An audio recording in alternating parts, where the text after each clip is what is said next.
Ce qu'on a compris, c'est que le gouvernement avait élargi les aides, et ça c'est vrai, pour notamment le secteur de la restauration. Les aides, elles ont été renforcées et c'est important d'aider. On doit avoir 200 000, un peu plus de 200 000 restaurateurs en France et c'est très important de les aider. Le problème, c'est qu'il a un peu oublié tous les autres.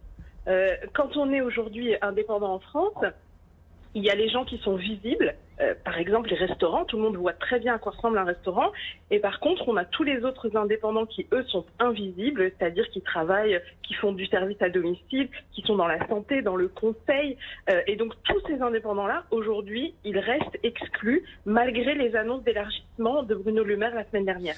Est-ce qu'il faut toucher au loyer? Il n'en a pas parlé hier, le président. Alors, sur la question des loyers, c'est des approches qui sont sectorielles.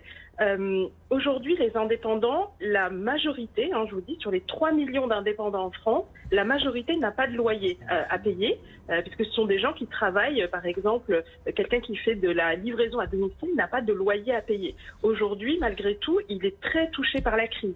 Les VTC également sont très touchés, les taxis sont touchés. Donc vous n'avez pas de loyer dans ces cas-là, mais vous êtes dans une situation où votre activité elle s'est effondrée, soit parce que les gens ne veulent plus vous recevoir à domicile, par exemple une coiffeuse à domicile, les gens ne veulent pas la recevoir parce qu'ils se disent peut-être que je vais attraper le Covid en fait. Et vous avez aussi toute une catégorie d'indépendants qui font de la prestation de services pour des entreprises et les entreprises ont bloqué le carnet de commandes.